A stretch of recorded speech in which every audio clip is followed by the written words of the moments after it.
Well, hello. This is one of the trader chats that's effectively so easy to do, and we just wish it was like this every week, where we had a heavyweight clash like Energumene and Shishkin in the Clarence House. What an unbelievable race! I think if racing needed a race to drag it out of the mill of the things that have happened over the last year or so, we had it on Saturday in the Clarence House. You're very welcome to Trader Chat with Johnny Ward and Flynn Goward. Flynn, I got to start about that race, and I quote Ben Keith, and I texted this to the Star Sports group. It was 10:15 on Saturday. Shishkin v Energumene, biggest betting heat of the year so far, by far. 4-6 to 6-4, both laid in size for 750 grand already.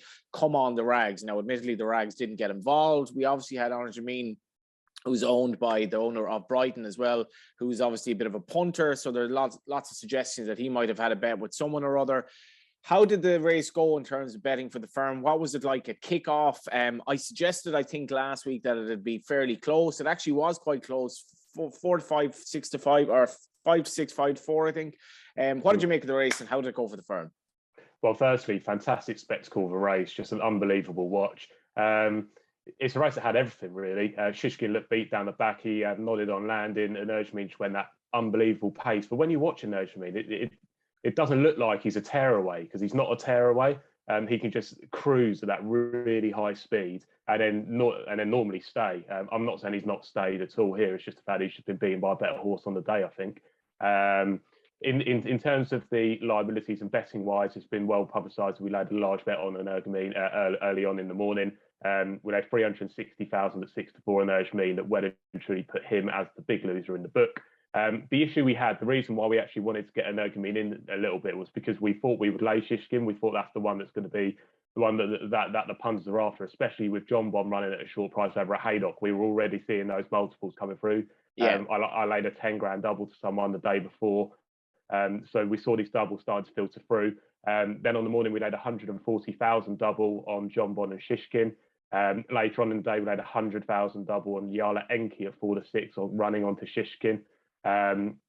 So in terms of losers at the off, we had two losers, unfortunately, and Energumene was still a loser for a good six-figure sum, or as you would expect when you lay 360 grand at 6-4. But then we had these multis running up, and because obviously the multiples are running up, the stakes that you would minus off if Energumene had won are minimal compared to the other way around. So it's not just like we had singles balancing up, we had multiples thrown in as well, which meant that we had two losers. So Shishkin was a small loser. I say a small loser. It was still a six-figure loser, but wasn't a huge six-figure loser.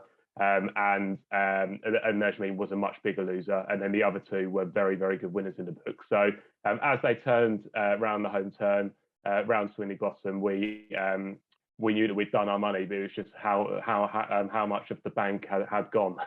And the best way I could describe Shishkin as a result is the lesser of two evils, I think. Energumene would have been a much bigger loss, but the fact that Shishkin went in enhanced his claims for Cheltenham for the champion chase, and there was some big moves for the market after that. But just as an isolated race, it was a fantastic watch, and hopefully it got a lot of people talking within the sport, but also outside of it as well. Yeah, and it was an interesting one in running, because if you had never seen Shishkin before, I think you were worried at many stages of the race, particularly as they turn in, and you're thinking he's probably a 7 or 8 to 1 shot at that stage. And I don't think he touched that, because everyone knows what he's capable of. He does remind you of Altior in many ways, how he finds. But I think he did touch 8. I think he touched 8. Did he touch 8? Yeah, I mean, that wasn't a good lay, to be fair, because, you know, as much as Energumene was travelling, you're still kind of thinking that he is going to find it. But he did win by a length as well. He didn't win by a short head. So if you're backing a horse at 8's on who's beaten by a length, I think you're going to be disappointed. At the same time, Paul Townend was very hard to read, because it looked like he was holding on to more maybe than he was holding on to. He didn't want to ask him until the last possible moment, conscious of the fact that Shishkin was going to find something, which Willie Mullins alluded to afterwards. Tactically, for a 4-horse race, I thought it was absolutely amazing. The only issue I would have is I don't like the camera work, where now they think it's kind of cooler to follow them in the kind of the ambulance car coming around the back straight. I think that's very deceiving. It's hard to know how much distance is between them. If you had like drone footage or just the conventional footage, I think you'd have a better idea. And when you saw turning in that Shishkin was clearly in trouble, and he had a couple of lengths to find as well, that's when you kind of got more clarity on the race. But that jump at the last, I was just hoping at the last that Shishkin would produce a jump that gave him a chance. He did that. His jumping was good when it needed to be. And it's hard enough to see Energumene beating him at Cheltenham with the hill in mind. It's also hard to see Shaq and Poursois beating either of them. It has to be said, but it was an unbelievable race. And I think for the game kind of needed that. Everyone was salivating about it. It turned out to be the race that we were hoping for. And I love the fact that Star Sports were laying these colossal bets. Because if you wanted to get on Shishkin, obviously in hindsight, in running was the time to get on him. It certainly was. And when you talk about the last, I mean, Energumene met it on a perfect stride and winged it. Shishkin had to put a short one in. I think Nico probably saw 2 or 3 strides before he actually reached the last fence that he was going to have to pop it, and he's kind of taken a bit of a pull. So you think that Energumene gained half a length during that jump. So if they had jumped them the same, or if Shishkin had out-jumped Energumene, I think he would have won 2 or 3 lengths.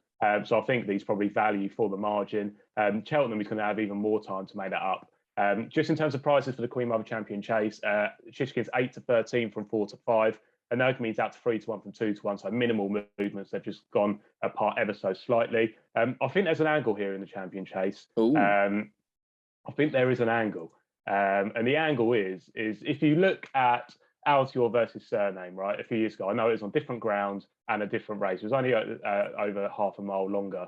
Neither of those horses were exactly the same after that race. Energumene obviously missed the festival last year. Shishkin was a bit funny before which is why he was pulled out of his first run this year. You have to be worried, I think, that both of these horses are going to get there. Come on, Flynn. No, it's the 23rd, the 24th of January today. These horses Shishkin has had a really, really light campaign. He comes into this race. Energumene had a hack around in Cork. I mean, you're Henrietta Knight all over again here. How can you be worried about horses running, like, what are we talking, 6 weeks before the festival, where they admittedly had a relatively hard race, and Energumene only had a relatively hard race. He didn't even get after him until the second last. How can you be saying that they won't be right at Cheltenham? Right, so I'm not right. Firstly, I'm not saying that. They might not be right. That was very sensationalist of you there, Johnny. It's a Monday. We need a bit of a sensationalism. So I'm not saying I don't want these horses to run against each other at every possible moment. I'm saying that I obviously want to see them run, but in terms of being a betting man, and you take away the whole sentiment and all that type of stuff, and I'm purely looking at the Queen Mother Champion Chase now, you're looking at 10-1 bar those two. This is the biggest challenge that either of these have faced in terms of opposition. Shishkin hasn't been this big a price since he won the Supreme, and that was 6-1. So that gives you an idea of the opposition. And that's why I think he was so popular in terms of bet numbers, by the way, was because it's the first time you could bet him at a fairly decent price, but a shade of odds on. Energumene, obviously he's been beaten. This is the biggest test he's ever faced. And this is their hardest race they've ever faced, these two. I'm not saying that it's too close to the festival or anything like that. It's not like that. Surname and Altior, they weren't the same after it in any race. It wasn't a slog though. Like it wasn't this heavy ground absolute like Miller of a race. It wasn't a slog, and I mean I wouldn't be worried at all in that score. You look at horses running twice at festivals and holding their form and having hard races. I know it was a battle, but at the same time it wasn't like it was 3 weeks before the festival on heavy ground. And I mean, you're talking like Nicky Henderson here. I mean, you're just running away from the battle here, Flynn. I mean, I'm not having it at all. What's your each way angle anyway? What is your each way angle into the race? I think Nube Negra is a fantastic bet. I think Nube Negra is a fantastic bet. We're in there at 10-1. They're slightly bigger out there. To be honest, I mean, I wouldn't even put you off someone like Shaq and Poursois for the race. I'm not of the ilk that Energumene is going to go to the Ryanair or anything like that. I think if he goes to Cheltenham, he goes to the Queen Mother to take on Shishkin again. I think connections will want to do that. But I'd be a shade of odds on that one of these doesn't turn up. I would. So you'd be a shade of odds on that one of these doesn't turn up in the champion chase. Okay. Well, in that case, Nube Negra, obviously, you look at last year. That's grand. My problem with that is then he's so much better fresh as well, Nube Negra. He is. So if you're looking at his last run, he's so much better fresh. Dan Skelton knows that, and he's held him back. I think he is a fantastic each way alternative. I'm just saying, in terms of an angle, I would not be betting 8-13 Shishkin or 3-1 Energumene. Race 100% going to be run to suit for Nube Negra at Cheltenham, no doubt about that. The problem is that I fancy him to be Shaq and Poursois. Punchdown, of course, he ran an absolute shocker on the day. Maybe he does need to be fresh. But he then has to, in all likelihood, like the two of these probably will turn up in my view. You say it's odds against. That's kind of by the by, but he does have 3 horses to beat. So it's not even a certainty that he'll be placed if you look at it that way, because he'll be probably 4th in the market, 5th in. But I like that angle as well, because he will turn up. He will travel away. He looked like he might win it for much of the race. He's every chance coming 3rd. Yeah, but another angle is if the front two do turn up, then you've probably got about 5 runners in the race, and you know he's a definite runner. He Because hasn't a hope of beating Shishkin though. well, yeah, but if these two do go, everybody's going to run scared, and nobody's going to run their horses here. They're all going to go to the Ryanair, aren't they? Or they'll Well, go for an you say alternative. that, but So you say that, but if you're a 2 mile horse, you're a 2 mile horse, and also the Ryanair is going to be extremely competitive itself. with Alaho, yeah. So like Allaho's probably next to unbeatable in that. So, and it's a champion chase. The Ryanair is not a champion chase, and I think we need to have be cognizant of the stature of the various races. But it's great that we're talking about this. It was a race for the ages. I absolutely loved it. I was on the radio doing football on Saturday, and I had kind of half go to the commentator the day before in absentia because he wasn't even in that day. But I go to him live on air to do commentary on the race. He did his first race commentary ever live on air, and he absolutely loved it. He even put on a trilby for it, loved it, and he called it all the way up the straight. We know how well Shishkin stays. We know how well Shishkin stays. So if you were listening on the radio, you almost thought Shishkin had a better chance than if you're watching the race itself, and so it turned out. But I loved it, and bring on Cheltenham at this stage. Oh yeah, it was absolutely fantastic, and what an advert for the sport. And it just shows that even if you have a 4-horse race, it can still be the biggest betting race of the year, and that's what we saw when these stars do come up against each other. People want to take an opinion. I personally found it very difficult to take an opinion. I had no idea what was going to happen. To be honest with you, I couldn't be confident either way. It didn't go our way, unfortunately, just with the running up multiples, which I previously mentioned. But it was a better result for us with Shishkin going to get it done, even though we did still do 6 figures on the race, unfortunately. I will spin through the rest of the Ascot card quickly, Johnny, just to let the viewers know how we did in the other races. So the first race, Irish Hill BB, was a decent result. Again, one of these short prices around the 6-4 mark that people were starting off in their multiples. So good result to get him beat. Cat Tiger was a poor result. Fantastic ride from David Maxwell. I do think he was getting a bit. I don't want to be pessimistic here, but I do think he was getting a little bit too much credit than what it actually deserved. Yeah. When you saw people Twitter saying, "Oh, what an amazing ride" and all that type of stuff, I'm not being funny. He's just riding it and he's hoping he gets there at the right time. Yeah. As the comments say, won on the nod, lost on the nod. Yeah, he's not producing it at the right time, really. I don't think. I think he was just trying not to go too early, like he did the last day, and then hope for the best. But still a good ride. After being pipped the last day when he probably should have won. It was actually weak in the betting. Was 9 speed 9-2, but was 3-1 a little bit earlier on. We laid a decent bit of 130. And then I think we do need to talk about a fantastic ride actually from Kevin Brogan on Phoenix Way to beat Fanny and Destral. Fanny and Destral went clear around the turn. Phoenix Way picks him up. A really, really cool ride from Kevin Brogan. I think that's one that we do need to call out. And that was actually a decent result from us because we needed Fanny and Destral beat. And maybe that made the ride a little bit better, Johnny, the fact that we managed to get Fanny and Destral beat. Matters more when there's money on it and all that. Yeah, exactly. Haydock, Jobon. I'm assuming you've seen the run, Johnny. Yeah, I just think he's doing nothing at all wrong. I cannot wait for the Supreme. I think at this stage, I love the fact that we're likely going to have a British trained favourite in the McNanus colours here. What a way to set up the festival. We had Edward O'Grady on the radio celebrating 50 years of training, which will be the case in the Thyestes this week on Friday. And I was just saying to him, like, my first Cheltenham was watching Back in Front in the Supreme. And Back in Front had just won at Limerick, which is like my first day racing as a student, I remember, and he won his prep race. So the build up into a really good Supreme as that sort of first race, because I thought Supreme was rubbish last year, to be honest. A horse winning by 20 lengths is no good at all to me, and a relatively small fields of Cheltenham last year. We have an amazing Supreme now. John Bond continues to do absolutely nothing wrong, does it with a complete swagger sometimes, does it workmanlike when he wants, and whatever beats him is going to be a series horse, I think. Yeah, I think it's difficult to look at uber impressive at Haydock. I know Tommy Zoska was later in the card, but in terms of what he was faced, I'm talking about top class races here, over hurdles especially, and he was giving weight away. My Eye's a really smart horse. Harry Fry's in fantastic nick as well at the moment. So you have to think that My Eye's probably ran a really good race. And John Bond's given him weight and the beating. So I thought it was pretty impressive. He's still not favourite though for the Supreme. Firms actually pushed John Bond out. We've seen with recent kind of races and probably for the last couple of years now that if a horse actually comes out and wins at 3 on, then they get shortened 2 points to Cheltenham. Bookies are starting to take a little bit of a different stance here. I think that's because they're such a strong head of the market in terms of Constitution Hill. But John Bond, we stayed unchanged at 7-2. We were top price 7-2 before the race. We stayed unchanged. We didn't decide to push out to 4-1 like a good few firms did. We thought it was a good performance, but didn't warrant to actually shorten. Dark Dynamo's in there 3-1. As I just said, Constitution Hill's 3-1, Jobon 7-2, and then your 7-1 bar. That's for Gerhard. But it does look a fantastic Supreme. It was a terrible result for us because, like I said, it was the first leg of that £140,000 double, and then we also laid, I think we laid a £20,000 double with Shishkin involved, and then a further £10,000 double. So we had plenty riding on that. So that kind of made the poor liability and the poor looking book for the Clarence House a little bit later on. But that was a tough result for us to take, John Bon. But good to see. It was a little bit of a different route as well for these top class novices going over to Haydock and are running in the Supreme trial there.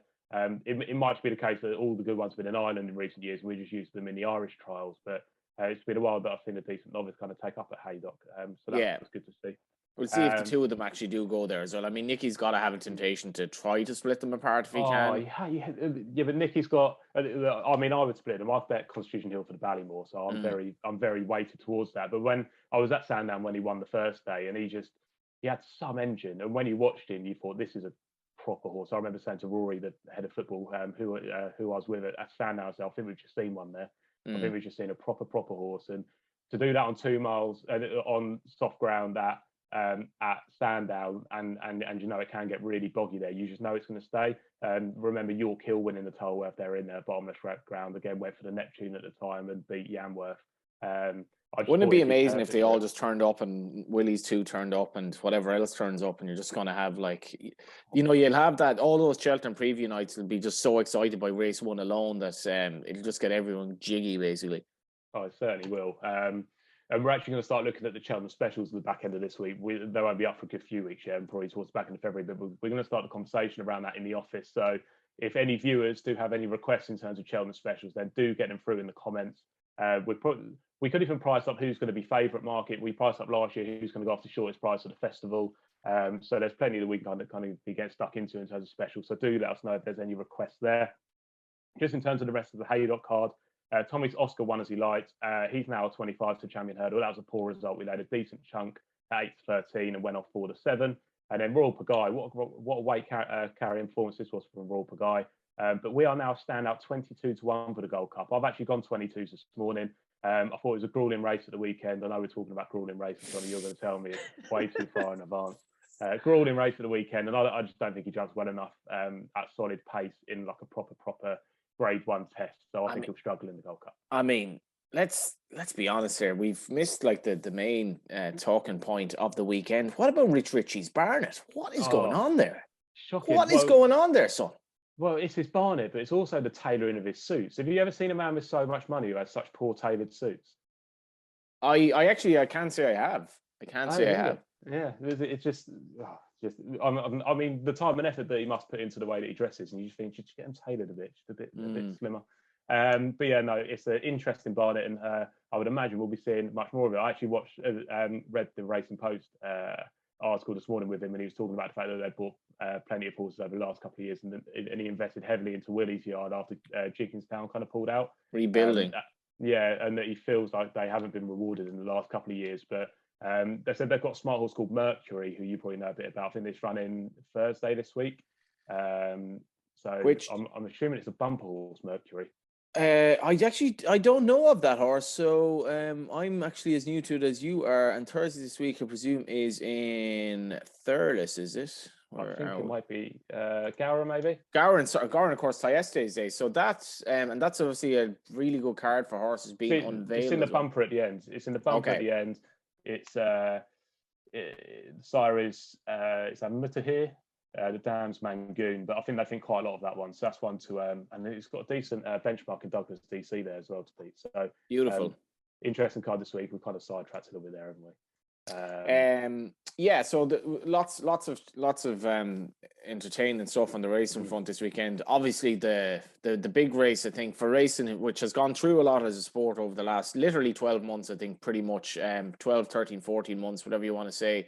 This was a race for racing fans just to appreciate what the sport is about. On the football front, Man City probably pretty much only the good result of the big teams. Liverpool did the job yesterday, late one for Man United and Marcus Rashford. Emotional scenes at Old Trafford, given his struggles of late, obviously on the pitch. And also Chelsea comfortably getting the job done against Spurs. Lots of action. Yeah, Chelsea just beat Spurs all the time these days. It feels like they played each other about 4 times recently, and Spurs just been beat every time. We've had some top four ramifications. Arsenal's out to 9-4 from 7-4. Tough performance against Burnley. I think we just look a bit tired. We need a bit of a switch up.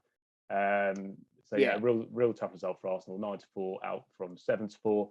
Spurs are unchanged at 13-8, even though they got beat. That's mainly because Arsenal have moved out, and also West Ham out to 10-1 from 6-1. And then United are the big movers in, or into 13-8 from 2-1. So you're looking kind of 13-8 field there, because you're thinking that Liverpool and Chelsea are kind of no offers. I know Chelsea at 25 on, but they're basically no offers.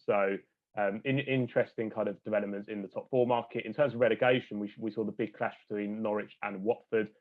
One of the boys is a Watford family office. I'm actually from Watford back here.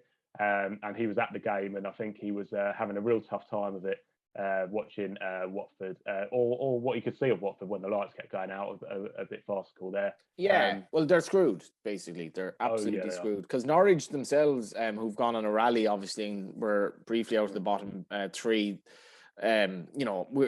We've two key Ireland players playing for Norwich, Adam Ida and Andrew Immobile-Madele. So they're my kind of adopted team at the bottom now, but they have a big struggle ahead. But Watford was so poor. And in fairness to Ranieri, I think even when the lights went out, he could have maybe called for a cancellation. I think the sportsman in him said, listen, let's play on here. It wasn't that bad at all on the pitch. You could clearly see what was happening.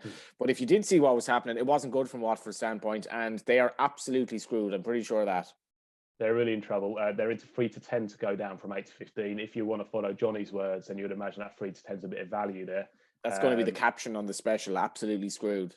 Yeah, exactly. When you're calling a team absolutely screwed, you want to be 10 on, don't you? Really? So 3-10 is looking pretty big now. Norwich are 2-9, actually 1-5 now from 1-12. So they've actually got bigger, albeit still shorter than Watford to go down. So would you make Watford favourites over Norwich to go down? Obviously not reflected in our relegation market, but in fairness to Norwich, the guy Sargent, the American kid who got the 2 goals, he, along with Pookie and Ida, they actually do have a bit of an attacking dynamism to them at the minute. And Sargent's only like, bloody hell, I had to think of you. I think he's 20, if not 21. He's already married and has a kid. I mean, how can you achieve so much in life? I mean, you're not married. You have a kid. But anyway, he's also scored 2 goals in a massive 6-pointer. Jamie Carragher having a bit of banter with him about the misses afterwards, which was actually hilarious. TV. Adam Ida's playing well. Pookie, very intelligent player. They rode their luck a bit now on Friday as well, because the first goal could have been given as a free out. Then the ball was played behind Sargent. He threw a leg at it, went in just over the line. So a few things went their way. But they have a bit of an upward swing. Ida's playing well, and he's kind of had 4 games in a row now. They have a bit of confidence, and it's just a pity about the Newcastle result, because I want Newcastle to get relegated. But in terms of the battle of, I also do wonder, will Brentford get dragged into it a little bit? Possibly. Just in terms of the other odds for relegation, as we are talking, I'm just seeing if it's actually up here. I'll get those odds. I think, by the way, Watford's only win in the last 8 or something was against that insipid Man United performance. So I think their results are just horrendous anyway, and they did look poor on Friday. I mean, Everton is still bang there as well. Everton are 9-2 to go down. Brentford 6-1. You've got Newcastle there at 11-8. Leeds are 6-1. So it's actually going to be.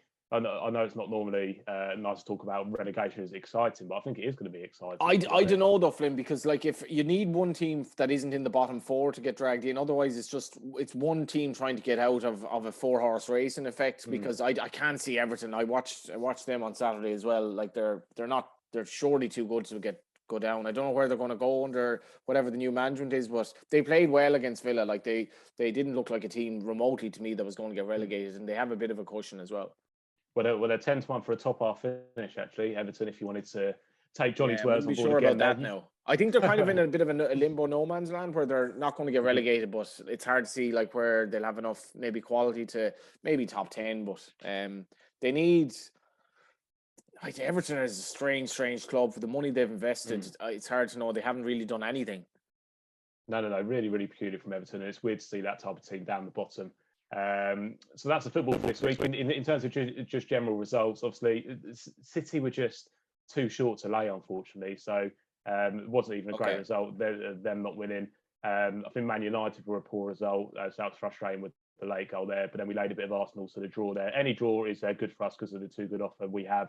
a lot of Yeah. people want to bet one team rather than the draw. So any draw's a decent result. So the Just United goal was annoying.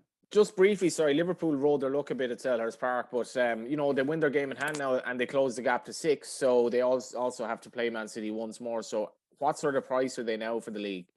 13-2 now, Liverpool. So Okay. It's not all said and done. I mean, City went 20 on, didn't they, last week? And now they're 10 on. Liverpool are in there at 13-2, and then you're 66-1 bars. So you think it's a 2-horse race. Without City, Liverpool are 5 on, Chelsea 3-1, then you're 100 bar. We've also got some Man City specials on the website. So to win the Premier League and Champions League, 11-4. To win the Premier League and FA Cup, 14-5. And to win the Premier League, FA Cup and Champions League, 12-1. So if you did fancy the light blues to go and get the job done in most of the tournaments, then you can bet the specials there. You got to look at that 11-4 because this is all Guardiola. I really don't think he actually cares that much about them winning the Premier League this year as long as they win the Champions League, because this is the one that's eluded them. In general, they should have had won at this stage, and I think all these eggs are in that basket. So I like the 11-4. They will win the league as well. Let's finish up on NFL. I know you're not a massive fan of the gridiron, but if you were watching the weekend, Flynn, there was so much drama. 3 games going right to the deaths. Massive swings as well in terms of just if you were betting and running, it was basically all over the place. So much drama. What did you make of it? Well, I didn't watch it. I've only read up on it this morning, and I've obviously got the updated price now. What I can tell you is that Tennessee were the most popular with us in terms of the games at the weekend, along with Green Bay, and I'm assuming that they were short prices. In fact, I know they were. I think they were about 2 to 5 each of 2. So those were the 2 that we wanted to be beat the weekend, and they duly were. In terms of the betting now, Kansas City Chiefs are in from 4-1 to 11-10 to win the Super Bowl. The Rams are 2-1. The 49ers are 9-2, and then the Bengals, the Cincinnati Bengals, are 15-2. I will give you a brief outlook of what our book looks like. So losers for us would have been Tampa Bay Buccaneers were the biggest losers, so they're obviously out. Green Bay Packers losers, they're gone. Out. Browns losers, they're out. Patriots losers, they're out. And then we're on to the winners. So at the moment, we are looking at a winning book. Kansas, who we do normally lay a fair amount of really good winners in the book, actually. Rams are good winners in the book, pretty much exactly the same as the amount that we win for Kansas, and the same for the other team. So we're looking in a good spot for the American football at the moment. We've got lots of playoff specials on site. I'm just having a look here. So do have a look at those. The American football team, I mean, they absolutely love it in the office. We should probably get for the Super Bowl. We'll probably get Ed or maybe Ben, who are the 2 NFL traders. I mean, Ed actually looks after the NFL. We could probably get one of those on, and they could do it a bit of a better service than I can, to be fair. But that's how we'll have a special like we did last year. Like when you're talking about three 3-point victories and 1 6-point victory, and just the way these games tossed and turned, I was keeping an eye on them, watched some of them, and it was brilliant action, and it was just great to see as well. Obviously, full crowds watching these games because we almost take it for granted now. We're coming out of the pandemic in Ireland as well. It was great to see. Going to be amazing divisional finals as well, and yeah, we will have a special obviously before the Super Bowl itself. Yep, good stuff. I think that's it for Trader Chat, isn't it? I think that's it for Trader Chat. I hope you enjoyed it. We did rabbit on a bit, but that's what happens when you have a 2-horse race that you could literally produce a thesis on. Did Paul Townend get it right? Did he get it wrong? Did he give a loser one of the best rides he'll ever give? Was Nico de Bonville unbelievable because he took a little pull to ensure that Shishkin didn't make a mistake at the last? Did he give him that little bit of reserved energy to get up and win by length? Were you on a 1-8 and running on Energumene? Did you think the game was over? Why do you bet such short odds when you're taking on Shishkin, who just doesn't lose? And then you have Flynn somehow telling us that he actually might be beaten by Nube Negra, of all people, at Cheltenham. That was Trader Chat. We'll be back next week.